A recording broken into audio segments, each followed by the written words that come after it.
오늘의 주요 소식입니다. 최근 전국 지자체에서 소규모 동의 통합이 논의되고 있는 가운데 의정부시에서도 같은 움직임이 일고 있습니다.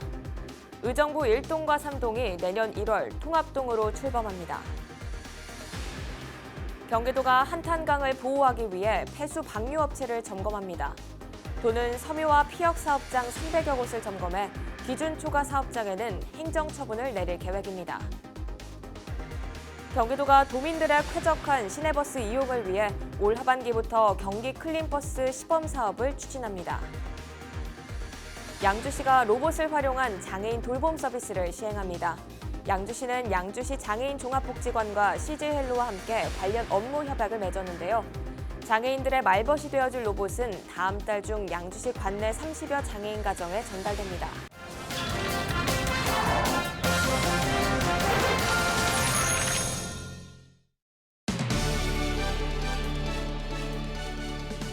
여러분 안녕하십니까? 헬로티비 뉴스 나라입니다.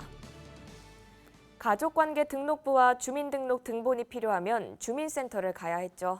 그런데 요즘은 인터넷으로 신청이 가능한데요. 이렇듯 온라인 민원 처리가 늘어나면서 소규모 동의 통합이 논의되고 있습니다. 의정부시도 동통합이 진행되고 있는데 의정부 1동과 3동의 통합을 결정했습니다. 김소영 기자입니다. 의정부 1동과 3동이 내년 1월이면 통합됩니다. 최근 온라인 민원 처리가 늘어나면서 소규모 행정동 운영이 비효율적이라는 문제가 제기됐습니다. 의정부 1동과 3동의 경우 인구수가 각각 2만여 명, 9,700여 명 정도입니다. 시는 고심 끝에 예산 절감과 인력 재배치를 위해 두 동을 통합하기로 결정했습니다.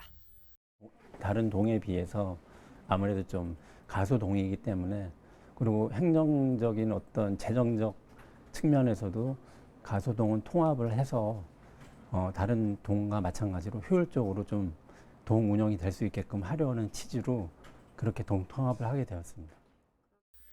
의정부 1, 3동의 통합은 올해 초부터 진행됐습니다. 지난 4월과 5월 두 차례에 걸쳐 주민설명회를 개최했고 동별 주민 500명씩 1000명을 대상으로 주민 의견 수렴에 나섰습니다. 하지만 동통합을 앞두고 주민들의 의견이 나뉘었습니다.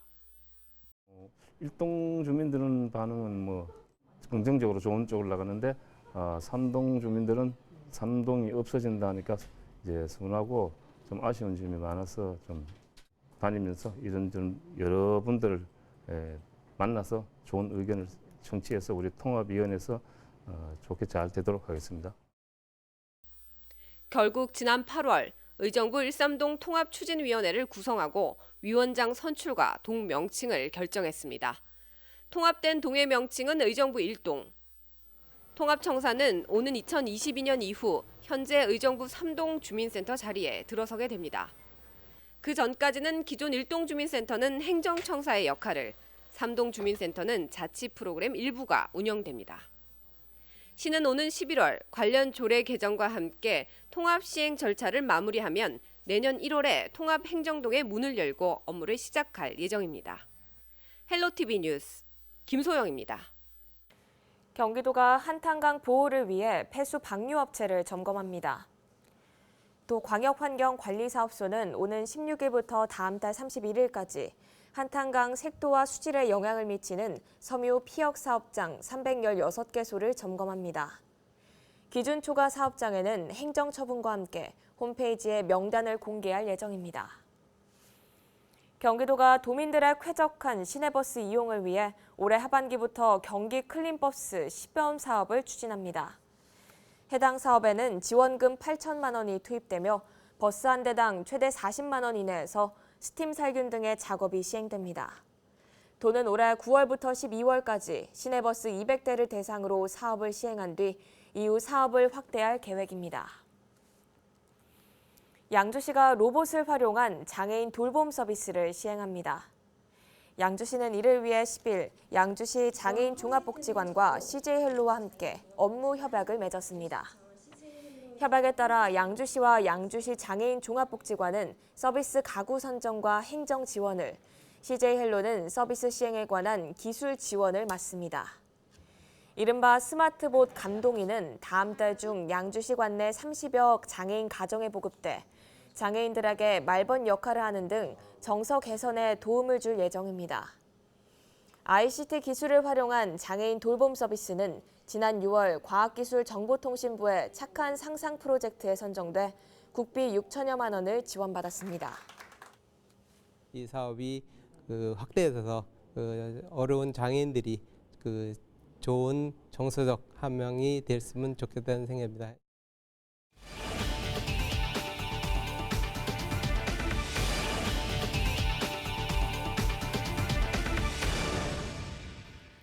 양주 천만송이 천일홍 축제가 양주 나리공원에서 다음 달 30일까지 진행됩니다. 축제에는 천일홍 등 다양한 꽃들이 12만 3천여 부지에 펼쳐져 이색적인 풍경을 선보입니다. 공원 개장 시간은 오전 6시부터 오후 7시까지며 등불로 꾸며진 야간 개장은 오는 22일까지 진행됩니다. 이런 가운데 10일 경기도 섬유종합지원센터에서 양주 천일홍 축제 노래자랑 예선전이 열렸습니다. 예선을 통과한 시민들은 오는 22일 천일홍 축제장에서 진행되는 노래자랑에 출전합니다. 노래자랑은 개그맨 김송석의 사회로 진행되며 서른도, 성용아, 강승연 등 유명 초대 가수의 무대가 이어져 관람객들에게 풍성한 볼거리를 선사할 예정입니다. 연천군 맑은물 관리사업소는 추석 연휴 동안 상하수도 비상상황반을 운영합니다. 상황반은 누수나 단수 발생 등에 대비해 24시간 비상근무를 실시합니다. 수돗물과 오폐수 민원은 맑은물 관리사업소에서 신청받습니다. 포천도시공사는 추석 연휴 기간인 오는 12일부터 15일까지 4일 동안 공영주차장을 무료로 개방합니다. 무료 개방되는 주차장은 포천시청 부설주차장을 비롯해 소울읍 제1공영주차타워 등 포천도시공사가 운영하는 공영주차장입니다. 산정호수 관광지는 추석 명절 당일에만 무료 개방하며 비둘기낭 캠핑장, 포천축구공원, 교통약자 이동지원센터 등은 연휴에 쉬는 날 없이 정상적으로 운영할 예정입니다. 오는 17일 국회에서 미군 반환공여지 개발을 위한 정책 토론회가 개최됩니다. 경기도가 주최한 이번 토론회에는 의정부 등 관련 시군과 관계부처, 지역 주민 등 400여 명이 참여할 예정입니다. 정상균 경기도 균형발전기획실장은 이번 토론회를 통해 실질적 방안을 모색할 수 있는 기회가 되길 바란다고 밝혔습니다.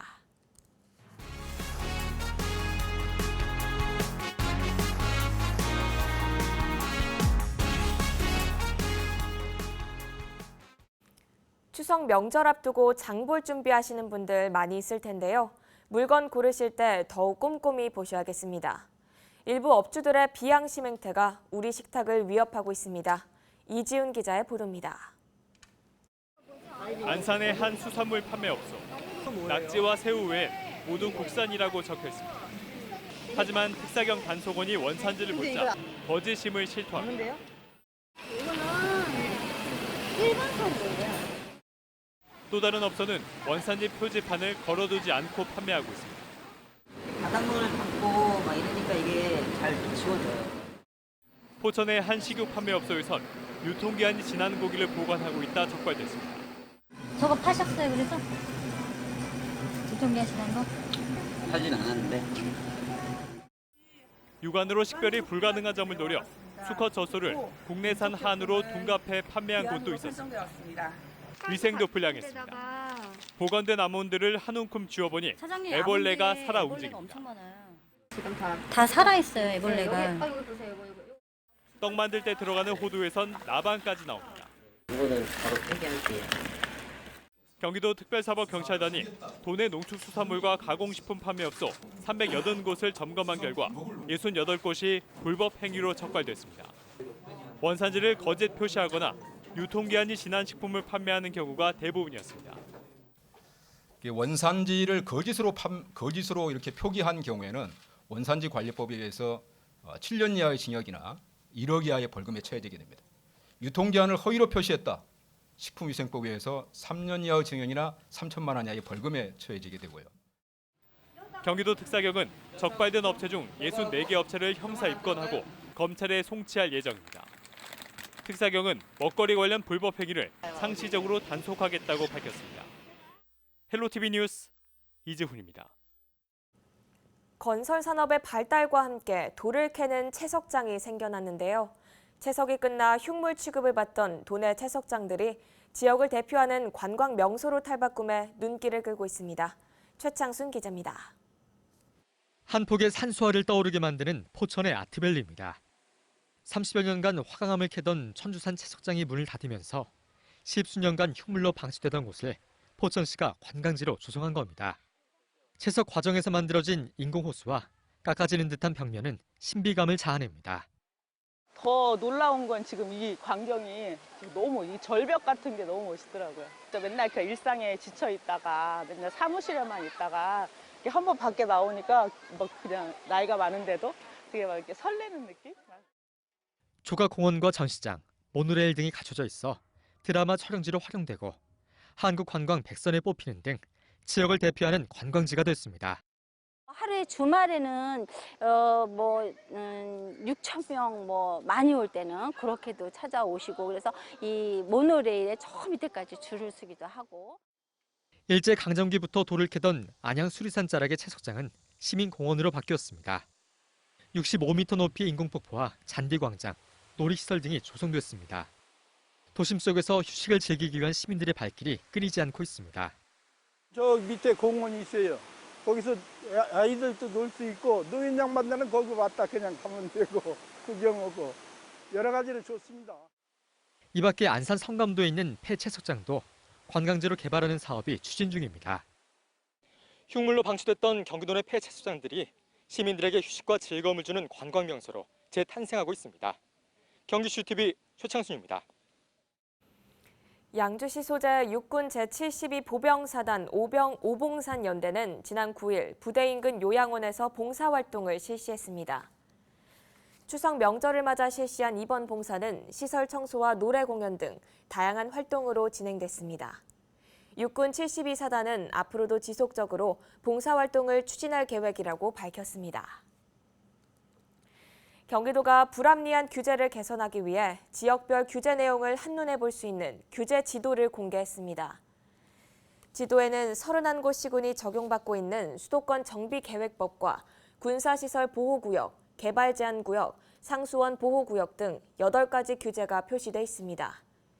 경기도는 제작된 규제 지도를 책자로 만들어 중앙정부와 국회 등에 보내 제도 개선을 설득할 방침입니다. 인플루엔자 무료 예방접종 대상이 임산부까지 확대됩니다.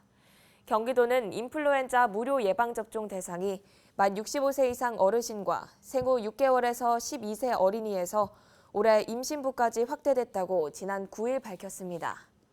무료 예방접종은 연령별 실시 기간을 확인한 뒤 지정 의료기관이나 보건소를 방문하면 됩니다.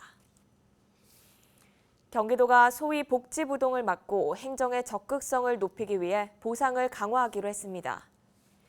경기도는 1년에 2번 적극 행정을 펼친 우수 공무원을 선발해 승진과 승별 승급, 성과급 최고 등급 부여 등 인센티브를 부여하기로 했습니다.